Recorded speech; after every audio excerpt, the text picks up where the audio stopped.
Hi, everyone. David Kessler here. Hi, Vanessa. Good to see you. Hey, David. Thank you for being here. I'm going to give folks a few minutes to find their way on.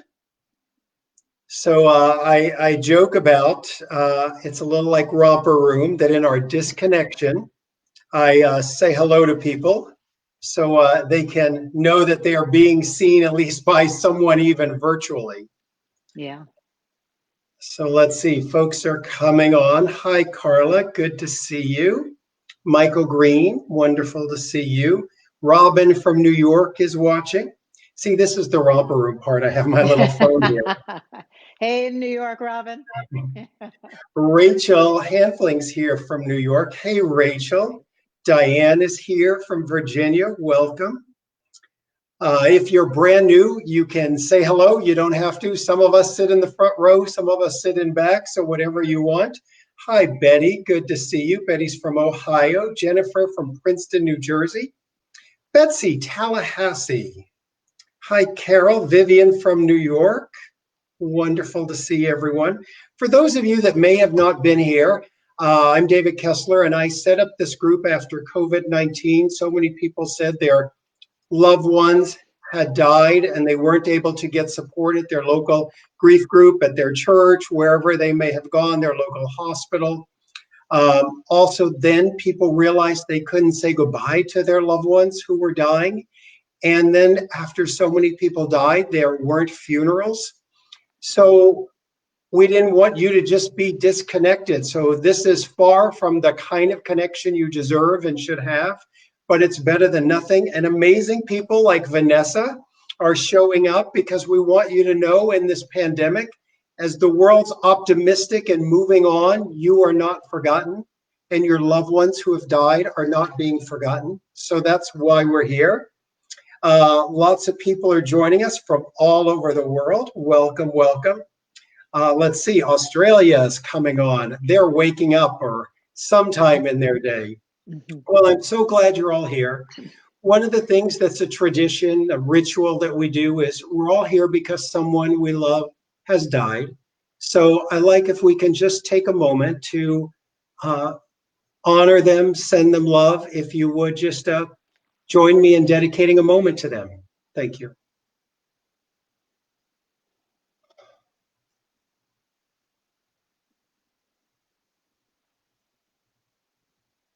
Thank you so much for doing that with me.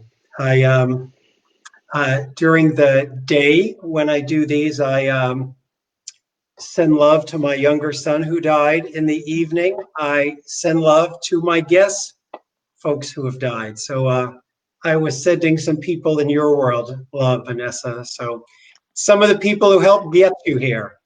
I Uh, appreciate it. we're at a time where there's so many losses going on. There's actual death, as people know. That's why we're here. But there's also so many other losses between things getting canceled, weddings, graduation. You and I were joking, we're out of work, like a lot of people are out of work.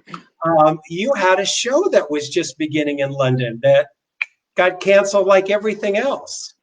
I was just about to debut my West End debut in an amazing musical called City of Angels, which had an extraordinary cast, and we started previews March 5th.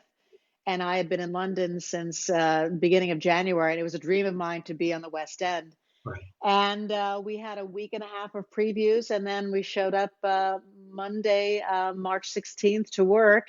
And that's when one of our castmates was feeling ill and did not show up. And then Boris Johnson got on the radio, the media that night and closed down the West End. And I thought, okay, it's only going to be a couple weeks, this 14-day quarantine, and then we'll get back. And ended up having to come home that the 20th, that Friday, and haven't been back since, and obviously miss not only getting a chance to open the show, which we were supposed to do the next day, but missing the camaraderie of all of the cast and crew and production that worked so hard that we were gearing up to show everyone what we did. Luckily, some people in the previews who saw us got a chance to see it, but now we have no idea when it's safe to come back. If we come back, how big are the houses are going to be? do we have the theater for the extended period of time, and working. I mean, there's no paychecks coming in. I was just talking to a dear friend who's an opera singer, a very famous opera singer, and she said everything has been closed and there's nothing going on until the beginning of the year. I have nothing to do. It is, so it's so many losses on top of losses. And when it comes to other losses, you've had your share too. Oh yeah. I Would you mean, share some of that with us? well, not only, you know, recently in terms of COVID, just recently, thank God, my musical director ended up getting sick, was on a respirator and recovered, thank God. So Wow. that was the closest that I had. Another friend of my friend's mother passed away of COVID, and then another friend had to bury her father-in-law, and only 10 people could be in the mausoleum, separated by 6 feet. They weren't allowed to touch the body, and it's a completely different experience than what we normally have. Right. My biggest grief in my life that I had to deal with was my father passing at age 70, which was relatively young. And it was a shock to the family because he was in great shape, and he kind of had some issues with, we don't really know. We think it was some kind of pancreatic gallstone issue, but ended up collapsing out of the country. By the time we got him back, he passed away in 3 days. But it was devastating because it was such a shock. But out of all the shock and the sadness of it, what gave me the most satisfaction was that so many people were touched by his life. And the more and more people came up to me and said, your father, I used to love the long walks with your dad. Oh, the conversations that I had with your dad. Your dad taught me this. He is the first saxophone player that, you know, taught me how to play. And when I realized what an impact he had made, my heart grew wider and wider. And I said, well, he was my dad. You think he's great, but I got a chance because he was my dad, and I got my whole lifetime with him. So that sense of pride really helped with helping the pain. Will you tell us a little bit about him and his work? My dad grew up in Long Island, New York. So all you know, New Yorkers, Oyster Bay, and he was born in 1935. Loved to farm. Kind of grew up in a everything was kind of rural back then with an outhouse, and he picked beans, and he would get, you know, as a child, loved to garden and grow vegetables.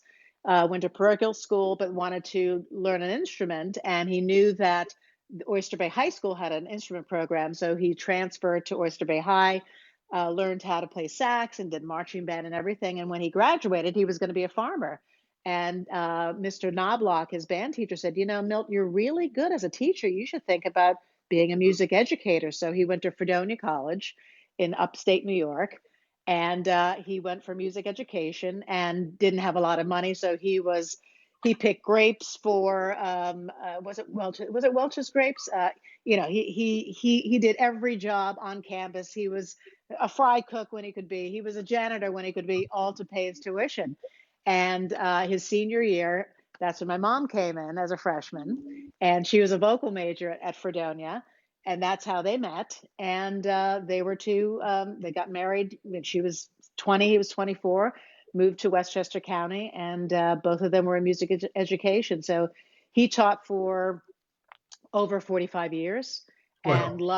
loved it. And he had just retired a few months before he passed away. But teaching was his absolute dream. And not only teaching, but he was kind of a jack of all trades. He could fix a car, do plumbing, wiring. He had saws and all kinds of tools in the garage, repaint a car, built a deck for my mom, built a pool for my mom. She wanted a solarium, put in a solarium. I mean, he was always doing everything, not only to please his mom, but because he could.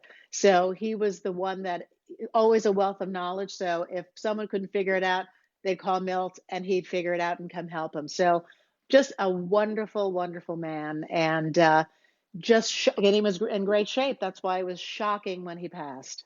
Because was he on vacation? He was on vacation with my mom.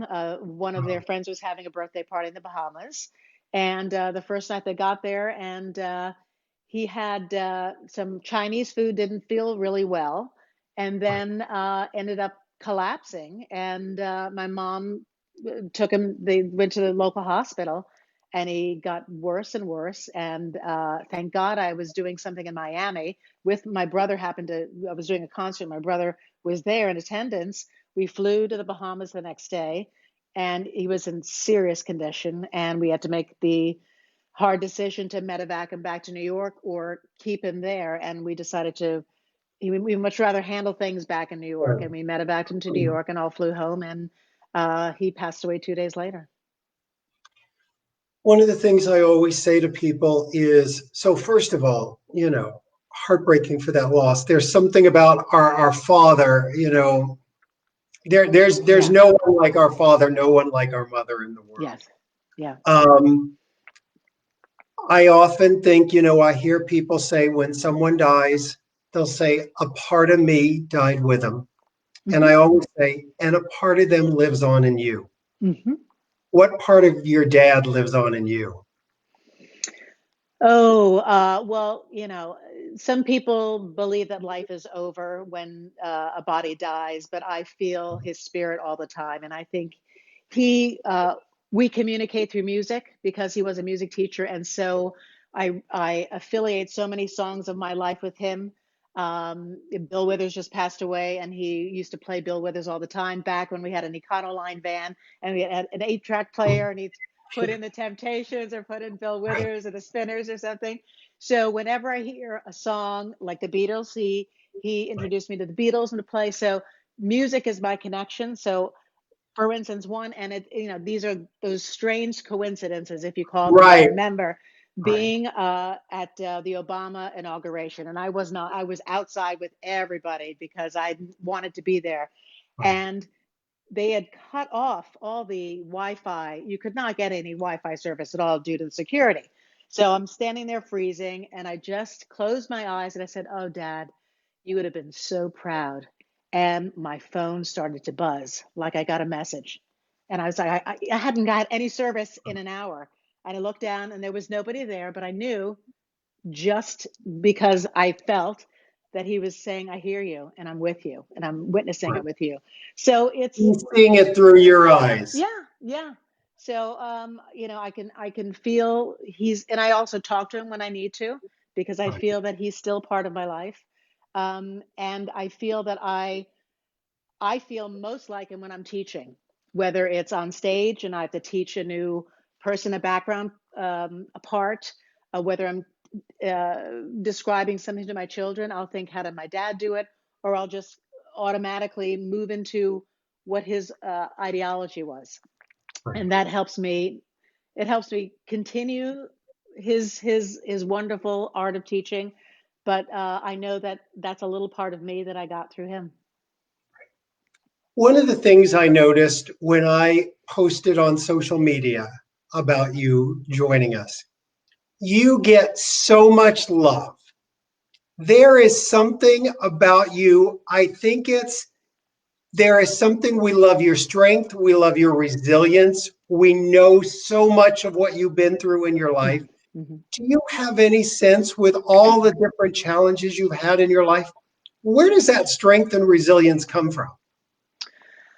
Well, I think the survival mode, which I'm known for, and I think that sense of resilience is recognized and honored, comes from two parents that loved me and were there when I needed them. Particularly, I mean, I became famous at 20 years old, so I Wow. was not even starting my junior year in college. All of a sudden I was Miss America, and everything I said was criticized, and who I was a target for assassination. And at 20 years old, it was completely overwhelming. But they were both very practical and very supportive and said, well, this is your path. You've got to continue.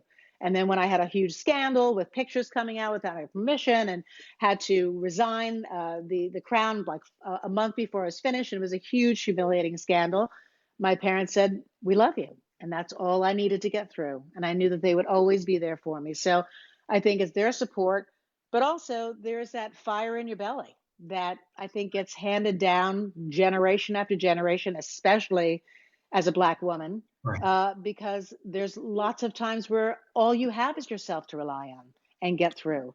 And I think that's definitely something that's that inner fire that comes ancestrally for me. And one of the things that I thought about is all you had to deal with at a young age with, I don't think any of us, we look at, oh, you were becoming Miss American. We didn't think about death threats and all that. But with everything you had to deal with at a young age, your parents still kept a lot of it from you Mm-hmm. to Mm-hmm. protect you, because Thank they God. knew, they knew it would have been too much.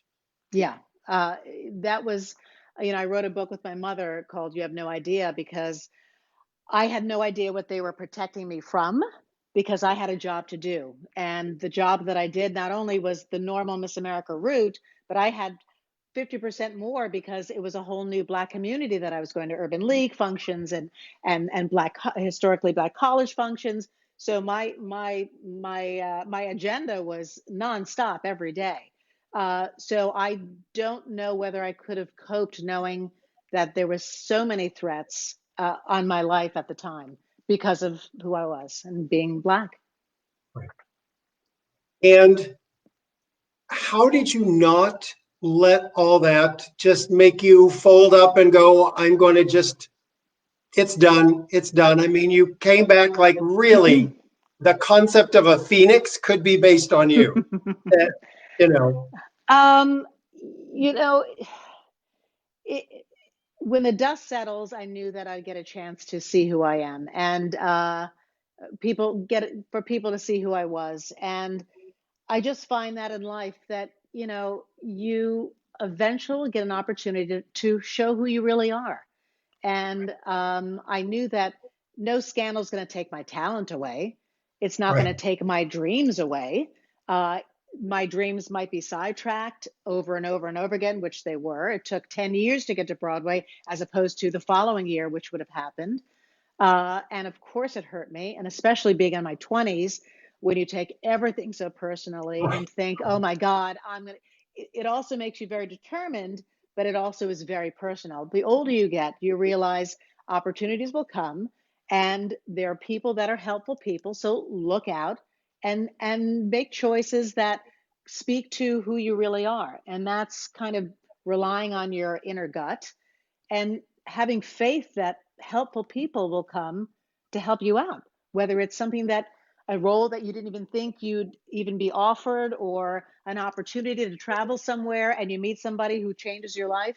You just never know where those helpful people are in your life. So don't don't close everyone off. Be open to accepting. right. And I'll tell you, one of the sayings I often have is don't give death any more power than it already has. Mhm. Death can't take away your love. Death can't take away your relationship with your father. And it's interesting, when I was hearing you say that, I could actually substitute the word loss. You didn't give loss any more power than it already had. Just like you said, Mm. you didn't let it touch your talent. You didn't let it touch your voice. That's really remarkable. It's really remarkable. There's Um, always, yeah, go ahead. no, no, please. There, either, I guess it's not a Pollyanna pie in the sky optimistic point of view, but it's just having an opportunity to kind of be still and Right, just kind of, when you say get a grip, it's just take a breath. And because you can get so caught up in trying to be busy or not dealing with things and being in denial and never dealing with what you're really feeling. And the biggest part about even my divorces are a death. And it's you have to feel it and process it and fully grieve. You can right, cry as loud as you want. I find writing is really, really good because you right, don't even know what's going to come out, but and you don't have to give it to anybody. You can burn right, it if you want to, but just getting it out physically, whatever you're feeling, that really helps. And it's just that process of purging and moving through the pain that will help you get to the other side. And it doesn't mean that you're forgetting who that person is if you go through it. It's right. fully committing to the pain. You could literally teach this with me. You could teach this with me because it is true. I mean, everything you say is sort of the premise of what I teach, that, you don't move on, you don't get over it, you move forward with their love. You don't give it any more power than it has. You can't get stuck in it. You have to feel it. Once you feel it, there'll just be a new feeling after that. And the other thing I want to mention is when all this happened with the pandemic, I was on tour for lecturing with my new book, Finding Meaning. And I've done so much research on how finding meaning is important. And one of the things I think about you that people may not know is in your family, you have had so many heart attacks and had so many people die from it. And instead of going, well, too bad, you took on heart disease and you have been out there promoting prevention and helping people live a healthier life. And that's such an amazing example of finding meaning. You know, Absolutely. I think it also came out of fear because my father's mom died at 28 after having 5 kids and pregnant with her sixth. Then her husband died at 53. And then my maternal grandmother died at 64. So it was the narrative growing up: take care of your heart, take care of your heart, take care of your body. And so I think that was something that I just felt I had to do. And I'm so happy. And that's one of the heart health is one of the ideas and causes that the whole family is particularly involved with because of the history. But just one more thing about grief in terms of when it happens subtly or when it doesn't happen subtly. Suddenly, you always think, "Oh, I wish I could have. If I had only done this, it would have right, happened." And you get caught in this cycle of, if only I could have saved their lives, and that spins you nowhere either. And I right. get it, and I understand it. And I've been there. If he hadn't done this, he had eaten that. If I'd listened to this, and so that's also a big part, which I know you talk about Right. of if I coulda, woulda, shoulda, and then that doesn't help you get out of that circle instead of spinning you toward the light. Absolutely. And I think so many times we think what preceded the death caused the death, and death and all loss is so big and out of our control. Our mind tries to find little things to control. Oh, it was my call that did it. And one Hmm. of the areas, we just talked about this last night. I had the head physician on from the American Foundation for Suicide Prevention. Hmm. And so many times when there is a death by suicide, people think, the argument caused it. I should have checked on them. I could have done this. You've had to deal with that too, with the creator of Ugly Betty, Yeah, correct? yeah, Silvio Orta, who created Ugly Betty. We started in 2006, and we had a beautiful 4-year run.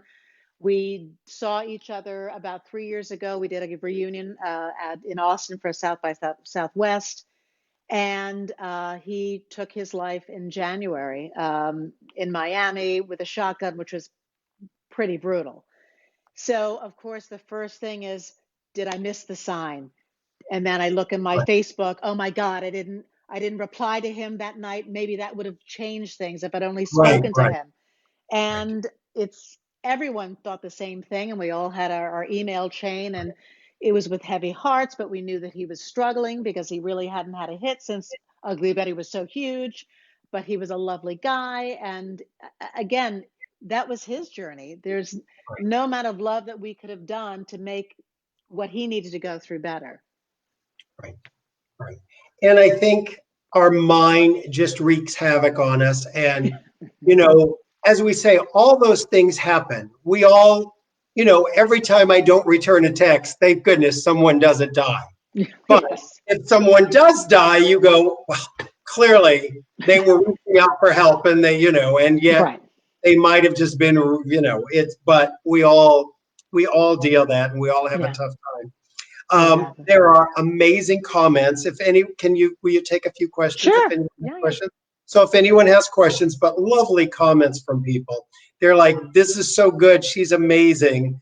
So people just love how you have just persevered through the years. Great advice. You're a special person. Thank You got some fierceness there. you. Gail says she loves you. So lots of people are talking about this. Thank Um, you. let's see. Annette says, yes, guilt is horrendous. Anything you would say to help us with guilt?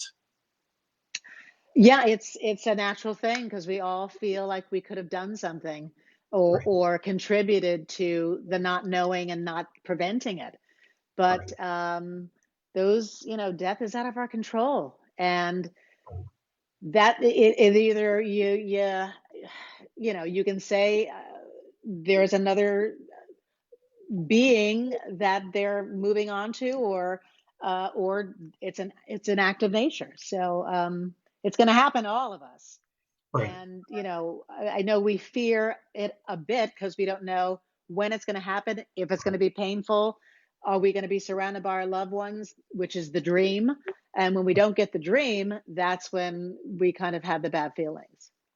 And certainly these days, now people who want to be with their loved ones can't be with their loved ones. And, one of the things I tell people is you just have to assume that all the love you've given your loved ones over all these years is still with them.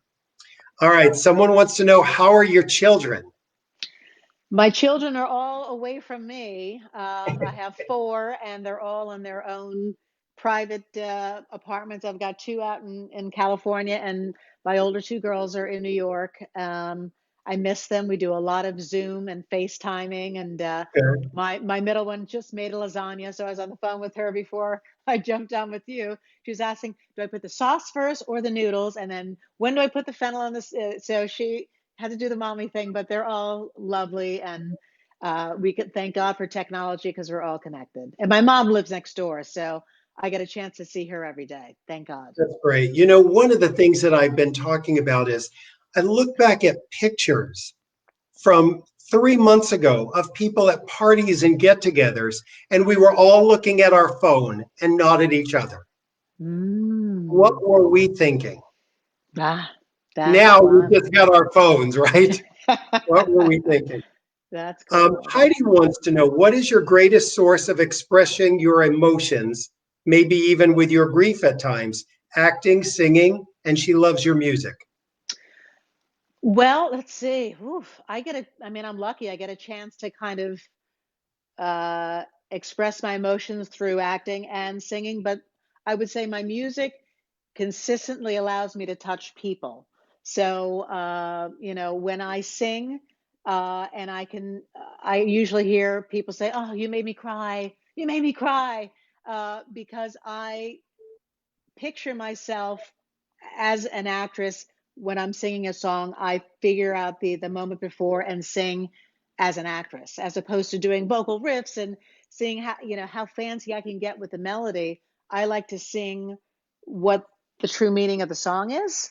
So, and that's kind of how I touch people. So I definitely have to say music.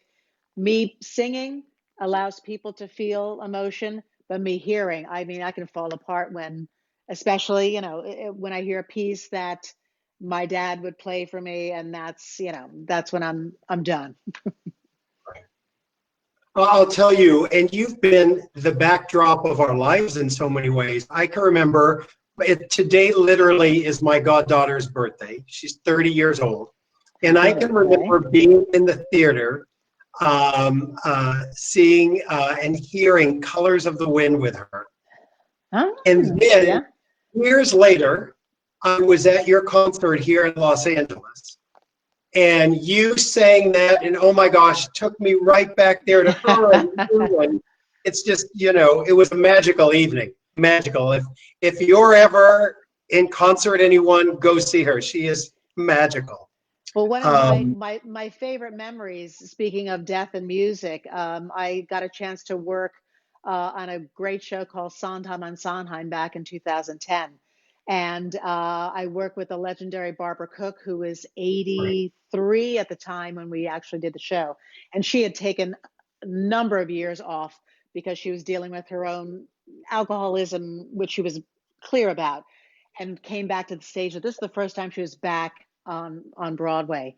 And not only do I remember the delight that she had when we would come off, I'd hold her hold her arm because she was had her knee was hurting, and I would just like kind of walk her off stage together, and she would look at me and say, "Ooh, that was a good one. That was a good one." So I love seeing the light in her eyes when she's mid 80s and feeling the people and the music and the excitement.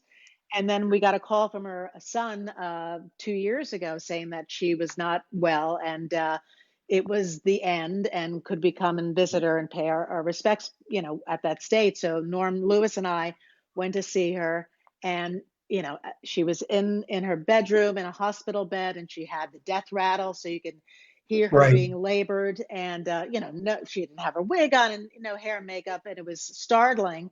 But she was not I don't know if she was comatose, but she was definitely twilight. And so I held her hand, and I had my own moment with her, and I started singing "Send in the Clowns, Isn't It Rich?" because that's what she would sing. Are we a pair? And I could see her hand just started to and I just sang it over and over again, and she got a little twitch in her hand. So then Norm came in, and we started singing, "Hey, old friend, what do you say, old friend?" And we sang it loud and just kind of screamed it. And we could see her hands kind of trembling. Nothing else on her body was moving, but you could feel that we knew that she knew that we were there supporting her with song. And that was the best send off we could have given her. Well, and we always talk about medically, hearing is the last sense to go. So she heard you. She Yes. heard you. We always say, keep talking. And you've done children's books. Congratulations on them. You Thank have you. you have a book with your mother. Will you tell us about those books? Well, the book I did with my mom is called "You Have No Idea," and that came out in 2012.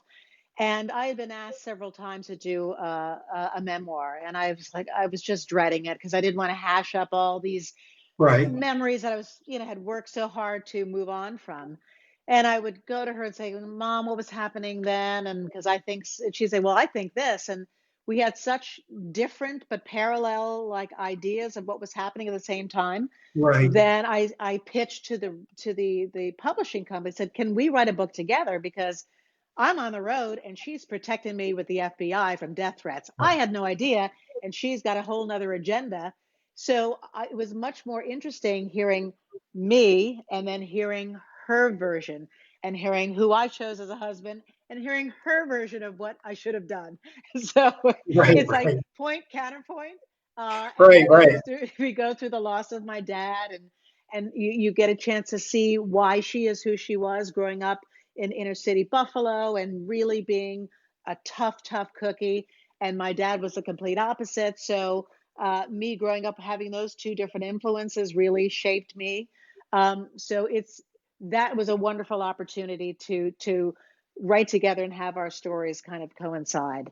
And then the book that I just did for children is called Bubble Kisses, and it was a song that I had in my arsenal for probably 25, 30 years. And I kept saying, one of these days I'm going to do a children's album. One of these days I'm going to write a book. And now I have no kids at home, so I had the time to write a book. And it's based on this great song called Bubble Kisses. And it's kind of got this really cute Andrew Sisters kind of bebop sound. And it's a great alternative to Baby Shark. That's all I got to say. Good. Absolutely. That's good. That's wonderful. I want to thank you. I mean, I didn't expect to hear your lovely voice singing, so what a gift to all of us too. Oh, Thank you so much for doing this. So many people are sending you so much love, and it means so much. People are talking about someone saying their mom just passed away from COVID, and you honoring your mom and singing songs and writing a book with her and remembering your dad. And I just, people are saying they love the title Bubble Kisses. So yeah. one thing we can get is our books. So Yes. get books Yeah. still. Right? We can get that. That's a lovely Yeah. gift for someone. By the way, people can find you, I think, at vanessawilliams.com. Is that right? Yes. Yeah. And Because Vanessa we Williams want to make sure official when on events When events start, we want to come see you wherever you're at, whatever you're doing. When they start, let's hope sometime soon. Yeah, for everyone, for everyone. And for all of you who are here, just know amazing people like Vanessa are just here for all of us to remind you, we see your losses, we see the pain you're going through. And Vanessa, you are just honoring so many people by showing up for them to let them know they are not forgotten, because it feels like for so many people that the world is moving on and they've lost someone and they're kind of the forgotten grievers. So you're really honoring people by being here.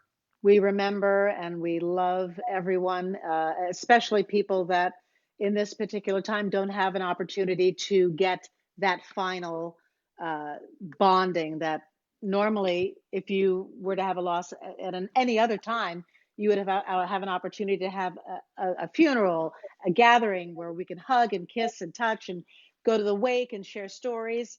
It's a completely different situation. So my heart goes out to all of you that have such bizarre and incomplete closures. Thank you so much for being here, your words and your love. And once again, you've touched all our heart. Everyone, thank you for joining us. And I will see you tomorrow. Vanessa, thanks again. Thank you. See you soon. All right. Take care, everyone. And I will see you tomorrow. Bye-bye. Bye-bye.